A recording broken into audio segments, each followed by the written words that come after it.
Hello, this is our PM Bootcamp second episode, and today we are talking about the turnover process. We've got Ronnie again and Taylor this time, our turnover team, to discuss what they do when we have to turn over a unit. Now, most of the time, a unit is turned over, or the turnover process begins either when we receive notice from a tenant or when we bring on a new property, a new client that has a unit that needs to be turned over. What do you guys do when we get notice from a tenant? Yeah, so after we receive notice from a tenant, we want to pass that communication on, not only to the team, but also reach out to the owner and let them know your tenant is moving out on this date, and they have given us 30 days notice as of this date, and we will be working hard to get the property turned over and just increasing communications with the owner and also figuring out why the tenant is moving. Is there an opportunity to potentially keep the tenant, or what is causing them to move is also important to figure out. So when we receive notice, we want to pass that communications through the team and also reach out to the owner and find out why the tenant themselves are moving, and if there's something that maybe we could fix or something along those lines. I guess one thing to note is that turnovers are, in general, I guess, bad, and not like because we want our tenants to renew their leases. And turnovers are bad because they cost money. They cost our clients money. We have to send out our repair team, and as well, there's vacancy. So that was one thing that I didn't even think about is contacting the tenant, immediately. Like when we receive notice, contacting them immediately and asking why and seeing if there's anything that we can do to maybe change their mind, or maybe they're just upset about something that we could solve. That is probably the absolute first thing we want to do when we receive notice. A lot of times people get new jobs and they leave town, or Sure. Yeah, absolutely. Our off-site professionals do send an email to the tenants and ask them the reason. Yeah. Absolutely. So once we've received notice and we know the tenant is not going to change their mind, or they have an outside circumstance that they're going to move at the end of the day, we go forward, we pass the communications to each party, and we schedule with the tenant at this point a scope of work inspection. And a scope of work inspection is an opportunity for us to get into the property within a few weeks of their move out and see if there's anything major that we are going to need to do to bring the property back to a rent-ready state.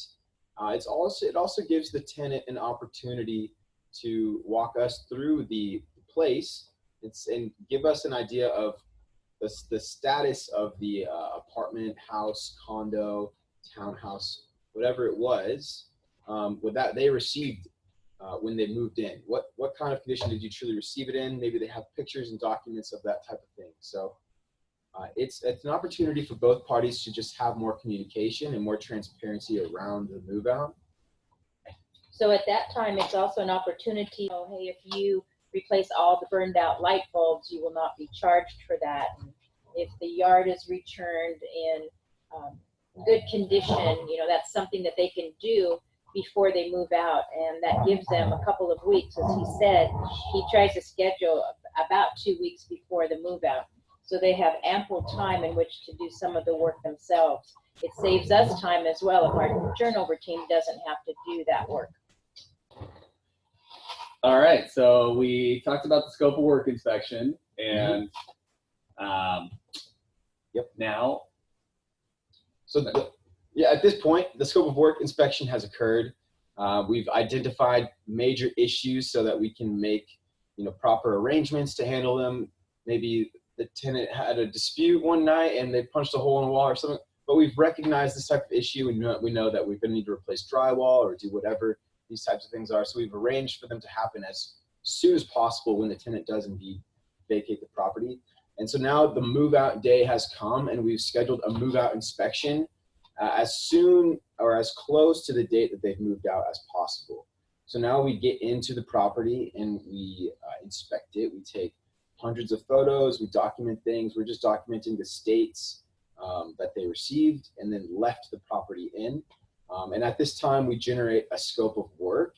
And this is a document that tells us what we need to do to return the property back to the rent-ready state for the market.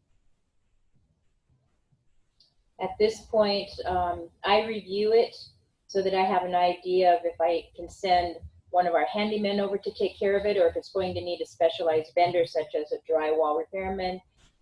If it needs a full paint job, then I can send out one of our painters to do a bid, and then I also let the owner know, give him an idea of the repairs that we saw and recommend to them. Of course, they have the final say. If it's a full paint job, they might elect to not do that, but you know, livability issues, we need to take care of those right away. After the repairs are scheduled and done, then we get the apartment cleaned. I will be told on that turnover report if there's carpet or no carpet, so that I know if I need to send a carpet cleaner out as well. Landscaping sometimes needs to be done if the tenant hasn't kept that up.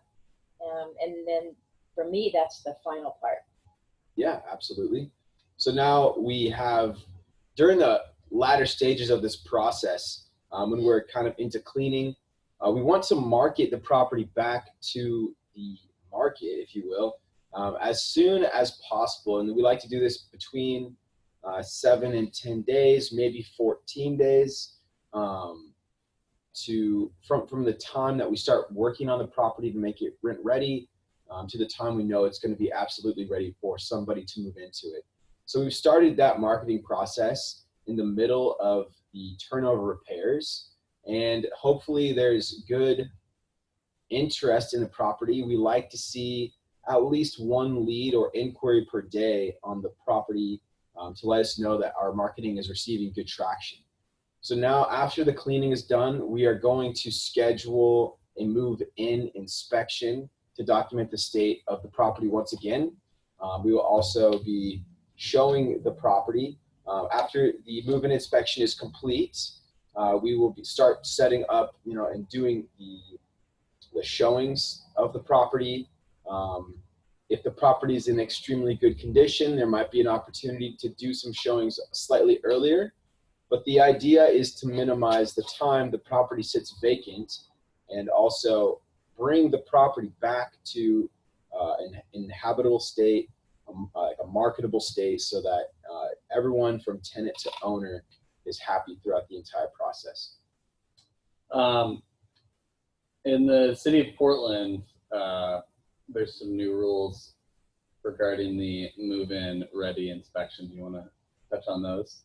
Yes. So I know I'm still becoming up to date with them myself, but there are new rules with particular units, and you have to, when as a tenant and you are applying for a property, you have to allow 72 hours before applications can be screened. So what this means for potential new tenants is, if you see a property come to market and you are to submit an application right away, you actually cannot be screened for 3 days. And if somebody waits 3 days and submits their application right on the mark, they actually have so you're touching on the new screening rules Yes. with the open application period, or the application waiting period. That's right. And that is kind of more in the leasing or the marketing. So that will be our next video. Okay, sorry. we can really dive into the marketing, but we're talking about the turnover process. So touching on the new City of Portland rules for the move-in ready inspection. So this would be generating the move-in condition report. Yes. No. The move, yeah. Go ahead. Okay. Yeah, the move-in condition report is something new that was put into implementation March 1st of 2020. And what this is basically a report that gets issued back to the tenant within 2 weeks of their move-in that tells them of the state in which they've received the property in. This just increases transparency all the way across, and it makes the tenants more aware of the state in which they're going to be responsible to return the property back to the property manager, the owners in. So it's just increasing communication, and it actually benefits the tenants because they get to see exactly what the property looks like in a move-in condition report. I wanted to add that in the move-out inspection, we grade those inspections as an A, C, or an F, according to the degree of the work that we feel needs to be done. We convey that to the entire team so that everybody is on board and they know approximately how long it's going to take to actually do the turnover. An A turnover is something that's pretty simple, and that could just take a few days, and then it'll be ready to rent. An F turnover might take us a couple of weeks, 2 to 3 weeks, even longer to turn over. And so the whole team is aware that that will not be rent ready right away. Yeah. I guess jumping back onto the move-in condition report, the new rule with the move-in condition report is that we need to be listing the age of all of the fixtures, whether something is new or whether it's been refurbished or whether it's beyond its useful life. And so the idea is that if a tenant lives at a property for 5 years, then you would add 5 years onto all of the fixtures at the move-in condition report. And then you would apply them to the City of Portland depreciation schedule. And any damage or like the replacement costs of new items would, if something was damaged, then that would have to be depreciated. Like if something had a 5-year useful life, let's say a refrigerator, and it was damaged by a tenant, then you would only be able to charge half of the replacement in that scenario where they lived there 5 years and there was a new refrigerator and it was a 10-year useful life. So 5 years had been depreciated out of that fixture. So why don't we just recap quickly, just kind of the bullet points of what we do. Of course. So Taylor, why don't you say which pieces you take care of, or the team, and then Ronnie, let us know where you jump in. Okay. As far as receiving notice from a tenant, that might be to anybody typically that goes to an offsite professional and in an email. The customer service team. And from there, communications get distributed by the customer service team once again. Communications with the owner and tenant are also handled by the customer service team. The scope of work inspection is something that I schedule with the tenants 2 to 3 weeks from their move-out date. And at the scope of work inspection, it was something I do to schedule. I just say, are you going to be moving out on this exact date? Okay, fantastic. Then I let them know I'm going to be doing the move-out inspection the day after that. And at the move out inspection, I document the state of the property, take hundreds of photos, and just generate at this time the scope of work. And the scope of work is the document that lets us know, and then I distribute to the team, but it's the document that lets us know what we need to do to bring the property back to a rent-ready state. At this time, this gets sent to Ronnie, where it gets handed off, and we start the turnover repairs process. And then Ronnie. Yes, I review the scope of work, look at the photos, make sure the owner is aware of recommended repair work, and then I figure out if our handyman can take care of it or if we need a specialist to go over and do bids. And then we take care of those repairs. We get the cleaning people out there as quickly as we can after the repairs are done, and then I tell the team that it's ready to go. Fantastic. And during this time, I am communicating with Ronnie to see if there's questions and clarifying things. And also this gives me an opportunity to see when is the best time to market it, because that is going to depend a little bit on the work that needs to be done for each property. So I start to compile marketing, and I get that ready. I send that to owners and get their okay on the marketing. At the end of the cleaning, I schedule the move-in inspection and document the state in which the property will be given to the new tenant.